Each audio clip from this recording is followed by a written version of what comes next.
نبی علیہ السلام نے فرمایا کہ جو شخص صبح کی نماز پڑھ لے یعنی فجر کی نماز پڑھ لے، اس کے بعد ذکر میں بیٹھا رہے، عبادت میں، تلاوت میں، نیکی میں، اور جب سورج نکلنے کے 20 منٹ بعد تقریباً اشراق کی نماز پڑھ لے تو اس کے لیے بتایا کہ اس کو ایک مقبول حج اور عمرے کا ثواب ملے گا۔ یہ حدیث ہے۔ ابھی کتنے لوگ روزانہ حج پہ جا رہے ہیں، ماشاءاللہ لاکھوں روپے خرچ کر کے جا رہے ہیں، تو روز گھر بیٹھے بھی یہ مل سکتا ہے۔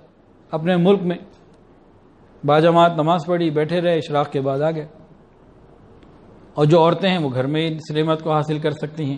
تو انسان اس کی فکر کرے، یہ چھوٹی سا عادت تو نہیں ہے، لاکھوں روپے جس پہ لگتے ہیں وہ اللہ 2 رکعت پہ دے رہے ہیں۔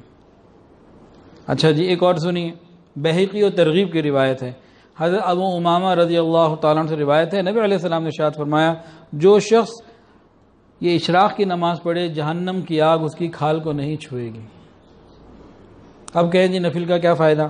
اچھا جی، اور سنیے، اشراق کا فائدہ ایک اور ہی حدیث میں لکھے، ابو یعلا اور ترغیب کی روایت ہے کہ وہ شخص گناہ سے ایسا نکل جائے گا جیسے اس کی ماں نے اسے آج ہی جنا ہو۔ کتنی بڑی بات ہے۔ اور ایک حدیث کے اندر آتا ہے کہ فجر کی نماز سے لے کے طلوع تک اور عصر کی نماز سے لے کے غروب تک جو انسان عبادت و ذکر میں لگا رہے، 4 غلاموں کو اسماعیل علیہ السلام کی قوم کے، ان کی نسلوں کے 4 غلاموں کو آزاد کرنے سے زیادہ یہ فضیلت رکھتا۔ ابھی بقرعید کے لیے جانور خریدنا ہے تو جانور بھی کتنے کا آتا ہے، تو غلام کتنے کا آئے گا؟ اگر آج وہ معاملہ ہوتا تو اس زمانے میں بھی جانور سے تو قیمتی ہوتا نا۔ تو 4 غلام آزاد کرنے سے زیادہ ثواب اس پر ہے۔ ایک اور حدیث کے اندر آتا ہے کہ جس نے اشراق کی نماز پڑھ لی اور نماز فجر اور عشاء کے درمیان سوائے خیر کے اور کوئی بات نہ کی، اس کے سارے گناہ معاف ہو جائیں گے، گو کہ اس کے گناہ سمندر کے جھاگ کے برابر ہی کیوں نہ ہو۔ اتنی بڑی نعمتیں ہیں۔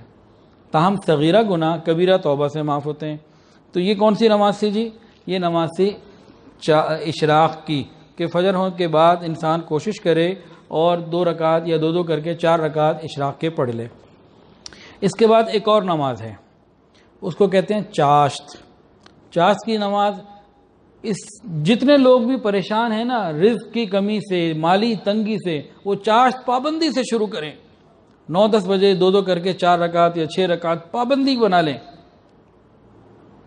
دیکھیں اللہ کیسی برکتیں عطا فرماتے ہیں۔ یہ مشائخ کی بتائی بھی پکی بات ہے، عمل کر کے دیکھیں۔ جو کاروباری یا معاملات میں پیسوں کے حساب سے تنگی ہے نا، چاشت کو اپنا عمل پکا کر لیں۔ اسی طرح گھر میں عورتیں چاشت کی نماز پابندی سے پڑھیں، اپنے خاوند کے رزق کے لیے برکت کی دعا اللہ سے مانگیں۔ اکثر اوقات لوگ پوچھتے ہیں رزق کی کمی کے لیے کوئی وظیفہ، کوئی بات، عورتیں زیادہ پوچھتی ہیں۔ ان کو کوئی بات بتاؤ نا کہ بھئی ہر نماز کے بعد یہ پڑھ لیں یا یوں کر لیں، اور اپنے ہسبینڈ کو کہیں۔ عام طور سے وہ یہ کہتی ہیں جی انہوں نے کچھ نہیں کرنا، ہمیں بتائے ہم نے کرنا ہے۔ تو یہ بات غلط ہے بھئی، پھر جنت میں وہی چلی جائیں گی، آپ تو نہیں جائیں گے۔ تو خود بھی آنا پڑے گا، مردوں کو بھی عمل پہ آنا پڑے گا کہ ساری ڈیوٹی عورتوں کی لگا دی، ایسا نہیں ہوگا۔ کچھ اعمال ہیں، مغرب کے بعد سورہ واقعہ ہے، خود پڑھنی ہوگی۔ اس طرح چاشت کی نماز یہ 9-10 بجے 11 بجے کے قریب ہے، زوال سے پہلے جب ذرا گرمی سی شروع ہونے لگتی ہے۔ تو علماء نے لکھا کبھی آپ نے 2 رکعت پڑھی، کبھی 4 پڑھی، 12 تک پڑھی ہیں، 2، 4، 6، 8 اور 12، یہ مختلف روایات ہیں۔ تو اس کا بھی ہم اہتمام کرنے کی کوشش کریں جہاں تک ممکن ہو۔ یہ فرائض اور واجبات نہیں ہے، لیکن یہ جتنا بہتر ہو ہم اس کو کوشش کیا کریں کہ کر لیں۔ چاشت کی نماز کی فضیلت کیا ہے؟ فرمایا جو چاشت کی 2 رکعت پر پابندی کرے گا اس کے گناہ معاف ہو جائیں گے، اگرچہ سمندر کی جھاگ کے برابر ہوں۔ فرمایا کہ جو چاشت کی نماز کے لیے نکلے اور پھر رکے پڑھ لے، اس کو عمرہ کرنے کا ثواب اللہ عطا فرمائیں گے۔ اور ایک اور حدیث سنیے، فرمایا جو چاشت کی 2 رکعت نفل روز پڑھے گا یہ غافلین میں سے شمار نہیں ہوگا۔ اللہ فرماتے نا وَلَا تَكُن مِّنَ الْغَافِلِينَ، قرآن کے اندر ہے غافلوں میں سے نہ ہونا۔ تو چاشت کی نماز پڑھنے والا یہ غافلین میں سے نہیں رہ سکتا۔ 2 رکعت جس نے پڑھی، جو 4 رکعت پڑھے گا وہ عابدین کی جماعت میں شامل ہوگا، اور جو 6 رکعت پڑھے گا اس کے لیے کفایت ہوگی، اور جو 8 رکعت چاشت کی پابندی کرے گا وہ قانتین میں لکھا جائے گا۔ کس میں؟ قانتین میں۔ یہ ایک بہت بڑا درجہ ہے عبادت گزاروں کا۔ ان ابراہیم کان امہ قانتا للہ حنیفہ، ابراہیم علیہ السلام کو یہ مقام اللہ نے عطا فرمایا، تو قانتین لوگوں میں اس کا شمار ہوگا 8 رکعت پڑھنے کے لیے، اور جو 12 رکعت پڑھے گا اس کے لیے جنت میں گھر بنا دیا جائے گا۔ ایک حدیث کے اندر آتا ہے جو چاشت کی 12 رکعت پڑھے گا اس کے لیے جنت میں سونے کا محل بنایا جائے گا۔ یہاں تو 200 گز کا گھر بنانا ہو نا، سونے کا نہیں، مٹی کارے کا زندگیاں گزر جاتی ہیں، تو وہاں اللہ اپنی شان کے مطابق سونے کا عطا فرمائیں گے۔ تو کبھی زندگی میں ہم 12 رکعت بھی چاشت پڑھ لیں، چلو روز نہ صحیح، روز 2 4 4 کر کے پڑھ لیں، تو کچھ اس لیے تیاری کریں۔ اللہ سے جو یہ حدیثیں ہیں نا، آپ عمل یہاں کریں، قیامت کے دن اللہ سے مانگیں یا اللہ تیرے محبوب کی یہ بات پہنچی تھی، یہ میں نے عمل کیا، اللہ مجھے دے دے، اللہ دے دیں گے انشاءاللہ۔ اچھا، حدیث کے اندر آتا ہے ہر آدمی کے جسم کے اوپر نا 360 جوڑ ہے، اور ہر جوڑ کا صدقہ روزانہ واجب ہے، روزانہ لازم ہے کرنا۔ جب صبح اٹھے دیکھے بھئی ہر جوڑ ٹھیک ہے، بالکل ٹھیک ہوں، چل پھر رہا ہوں، آنکھیں کام کر رہی ہیں، پورا جسم ٹھیک ہے، اب کیا ہو گیا، اس کے اوپر حدیث کے مطابق 360 جوڑوں کا صدقہ کرنا جو ہے نا لازم ہو گیا۔ صحابہ نے پوچھا اتنے پیسے کون کہاں سے لائے، کیا کریں؟ تو نبی علیہ السلام نے چند باتیں نا اس کی بتا دیں کہ بھئی چاشت کی 2 رکعت پڑھ لو، یہ صدقہ ادا ہو جائے گا، خیر کی بات کلمہ کسی کو کر دو گے تو تمہارا یہ جو ہے نا وہ صدقہ ادا ہو جائے گا، سبحان اللہ الحمدللہ، ان چیزوں سے ان اعضاء کے جو معاملہ ہے وہ بھی کور ہو جائے گا۔